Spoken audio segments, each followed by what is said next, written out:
низ историјата и официјално академската фела како Кондон комисијата, но и неофицијално НЛО инсайдери, сите тврдеа дека доколку се објави вистината дека не сме сами, ќе има глобална паника и ќе мора да се преиспитаат сите религиски норми.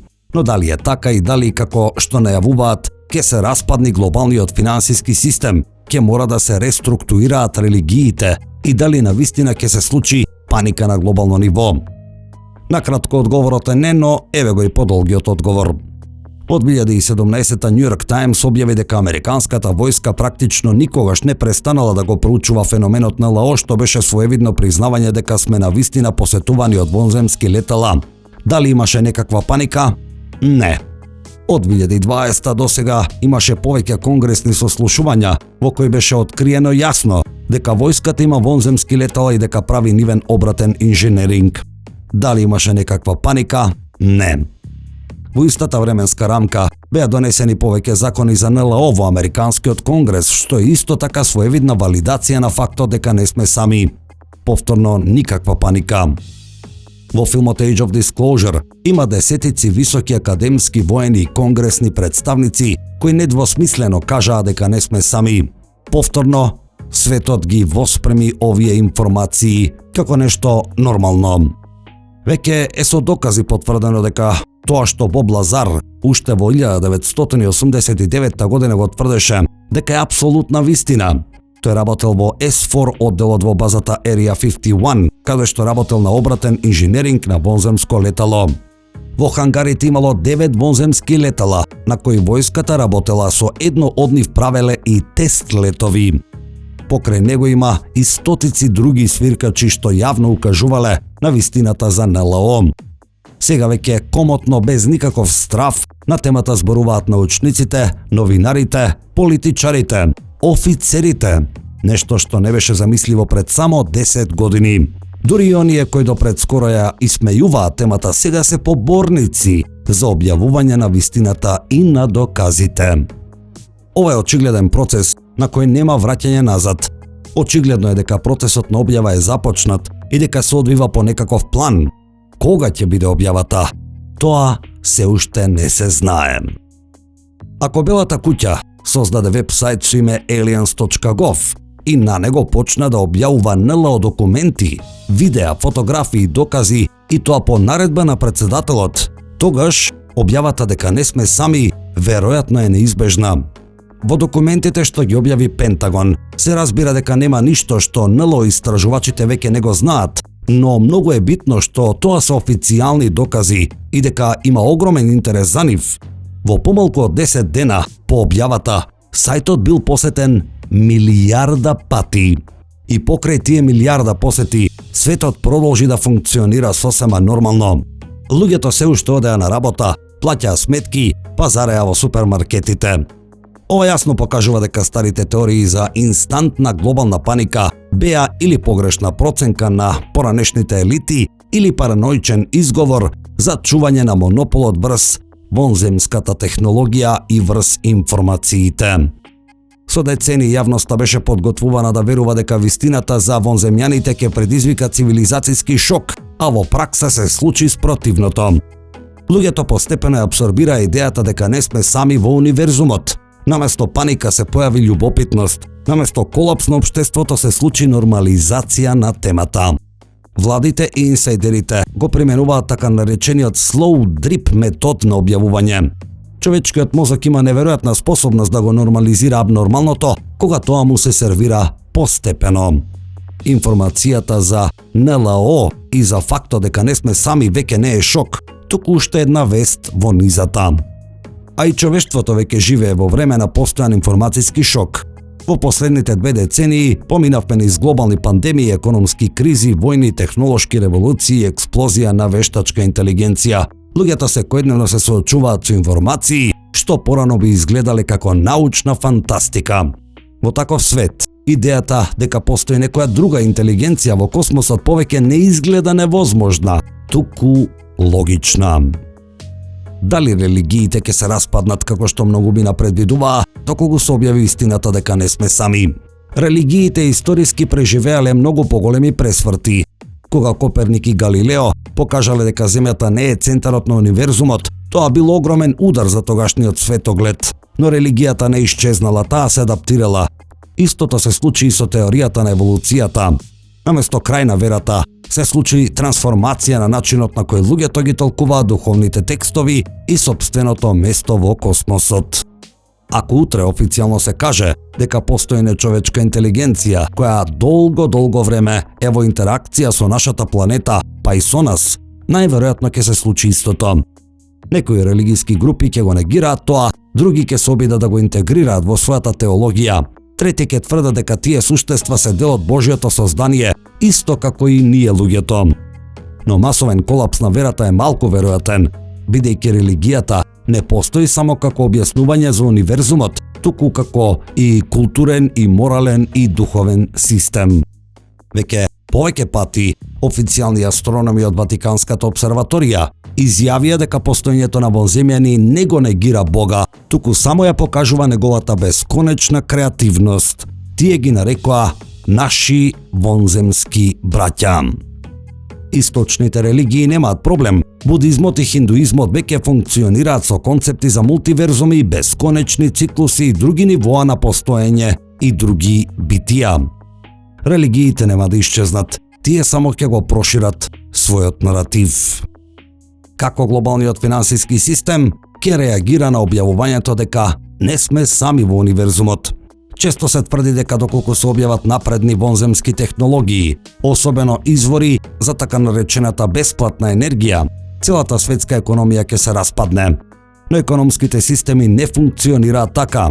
Дури и кога се појавуваат револуционерни технологии, тие прво се интегрираат во постојните структури на моќ. Интернетот не ги уништи корпорациите, ги направи помоќни. Вештачката интелигенција не го урна капитализмот, стана негов следен мотор. Истото веројатно би се случило и со било каква напредна технологија. Наместо колапс би следела трка за контрола, адаптација и комерцијализација.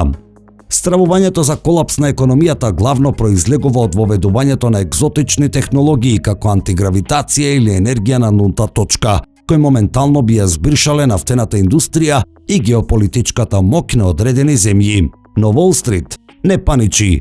Wall Street гледа профит. Никој нема да ја пушти оваа технологија наеднаш на слободен пазар, за некој да може да си направи летало во гаража. Таа ќе биде патентирана, брендирана, даночена, регулирана од истите воено-индустријски комплекси и корпорации кои владеат и денес. Наместо колапс, официјално признавање ќе отвори нов мултимилиардерски сектор, космичка економија, квантни компјутери, нови супер метаматеријали, меѓудзвездена логистика. Пазарите сакаат нови хоризонти, а Вселената е најголемиот можен пазар за инвестиции. Најголемата промена веројатно би била психолошка и филозофска. Човештвото конечно би морало да создаде нова перспектива за нашите конфликти, национализми и поделби. Ако постои цивилизација што е илјадници или милиони години понапредно од нас, тогаш многу од нашите секојдневни политички и идеолошки расправи би изгледале банално. Но дури и тоа не би се случило преку ноќ. Луѓето имаат неверојатна способност да се адаптираат на нова реалност. Она што денес изгледа незамисливо, утре станува рутина. Токму затоа процесот на disclosure изгледа постепен и внимателно дозиран. Не затоа што јавноста би полудела, туку затоа што институциите сакаат да ја контролираат нарацијата, темпото и последиците од информациите. Во 50-тите само војската имаше напредни радари и камери. Денес секој граѓанин има паметен телефон со 4K камера. Приватни компании како SpaceX лансираат илјадници сателити кои ја мапираат орбитата, а цивилни научници развиваат собствени системи за следење на небото. Војската повеќе нема монопол врз тоа што се гледа во атмосферата. Најголемиот страф на Пентагон не е паника кај народот, туку паника дека Кина или Русија први ќе реплицираат екзотичната технологија. Ако некоја ривалска сила прва ја совлада антигравитацијата, моменталниот геополитички баланс пропаѓа. Затоа Американскиот конгрес притиска за легализирање на темата за да може научната заедница отворено, а не во тајни бункери, да работи на овие материјали. Затоа се донесени и повеќе закони за НЛО. Затоа Конгресот со закон му налага на војската да ја објави вистината. Она што до вчера се сметаше за научна фантастика, преку ноќ може да стане предмет на сериозни буџети. Свиркачите веќе со години зборуваат за пронајдени парчиња од вонземски летала со атомска структура која не може да се произведе на земјата. Например, слоеви од бизмут и магнезиум на нанониво кои функционираат како брановоди за електромагнетна енергија. Официализирањето на ваква технологија може да отвори нови гранки во физиката и материјалното инженерство. Наместо согорување на гориво за совладување на просторот, како нашите ракети и авиони, фокусот во иднина може да се префрли на манипулација со просторот и времето. Тоа значи дека патувањето до Марс нема да трае со месеци, туку со минути. Сето тоа, ако се објави вистината дека не сме сами. Кај поединецот, тоа мора да предизвика некаков психолошки пресврт. Ваквиот феномен, кога дознавате нешто толку потресно, социолозите го нарекуваат онтолошки шок. Длабока ревизија на сопствената реалност. Соочувањето со вистината дека не сме сами во универзумот и соочувањето со интелигенција, која илјадници или милиони години пред нас е удар врз колективното его. Ке сватиме дека нашите најнапредни оружја, политички расправи и граници се тотално ирелевантни и примитивни во космички контекст. Ова може да действува како катализатор за поголемо глобално обединување на човештвото, сваќајќи дека сите сме на истиот мал брод, наречен Земја. Наместо паника, денот на објавата дека не сме сами, можеби ќе личи на денот кога човештвото за прв пат свати дека Земјата е тркалезна и дека се врти околу Сонцето. Но тоа не доаѓа во еден момент. Сознанието можеби да, но прифаќањето на новото сознание трае многу долго. Парадигмата се менува бавно, но сигурно ние сме генерацијата што го живее тој преод. Со децении секој што јавно зборуваше за НЛО ризикуваше да биде етикетиран како чудак, теоретичар на заговор или психички нестабилна личност. Академската заедница ја избегнуваше темата, медиумите ја представуваа како ефтина сензација, државните институции официјално тврдеа дека нема докази. Но денес гледаме нешто сосема спротивно. Истите тие институции сега организираат конгресни сослушувања, отвораат официјални истраги и признаваат дека на небото постојат феномени кои не може да се објаснат со земска технологија. Јавноста беше лажена со децении. Ако навистина постоеле програми за обратен инженеринг на вселенска технологија, тајни проекти, прикриени инциденти, тогаш најголемиот шок од дознавањето дека не сме сами нема да биде самото постоење на вонземска интелигенција, туку сознанието дека владите криеле информации од историска важност за целото човештво. Тука довербата станува централниот проблем.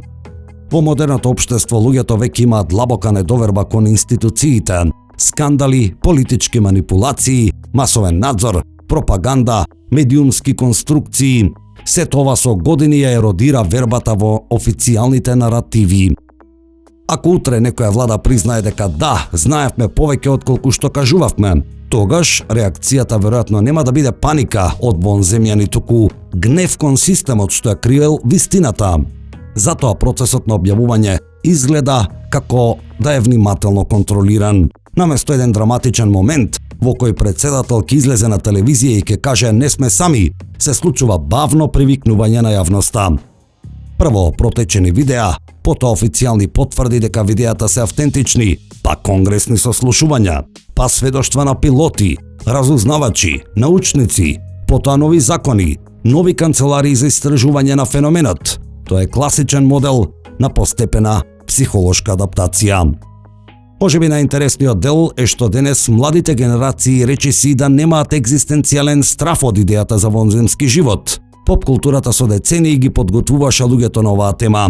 Филмови, серии, видеоигри, книги ја направија идејата за други цивилизации дел од колективната имагинација. За генерациите израснати со интернет, Марс, екзопланети, астрофизика, мултиверзум, концептот дека постојат други интелигенции не е шокантен, туку очекуван. Всушност, многумина денес би биле повеќе шокирани ако се покаже дека сме целосно сами во бесконечен универзум. тука се отвора едно подлабоко прашање. Ако навистина постои контакт или наблюдување што трае со децении, тогаш зошто нема директна и отворена интеракција? Зошто феноменот секогаш останува на граница помеѓу видливото и недокажливото? Некои сметаат дека станува збор за стратегија на немешање, нешто слично на антрополог што наблюдува примитивна цивилизација без директно да влијае врз неа. Други веруваат дека самата дистанца е намерна, бидејќи човештвото се уште не е доволно зрело, технолошки или цивилизацијски. Трети тврдат дека феноменот можеби воопшто не е вонземски, во класична смисла, туку нешто многу покомплексно, интердимензијално, временско или дури поврзано со самата природа на свеста. Токму тука темата од научна мистерија преминува во филозофско прашање, затоа што ако не сме сами, тогаш мора повторно да се одговориме на најстарото човечко прашање: што всушност сме ние и кое е нашето место во универзумот? Вистината е дека човештвото одамна ја надрасна потребата да биде заштитено од вистината. Поместувањето на парадигмата веќе се случи во нашата колективна свест. Наместо паника на улиците, паника има само кај оние кои со децении ги крие овие тајни, бидејќи со конечната објава тие ја губат контролата врз наративот и монополот врз моќта. Човештвото нема да вреска низ улиците. Напротив, кога председателот на САД или генералниот секретар на ООН конечно ќе излезат и официјално ќе кажат: не сме сами. Огромно мнозинство од светот едноставно ќе воздивне со олеснување, ќе стисне лајк на општествените медиуми и ќе праша: добро, тоа го знаевме, што правиме од утре? Можеби најважното прашање не е дали сме сами, туку колку долго властите, институциите и медиумите веќе знаат дека не сме.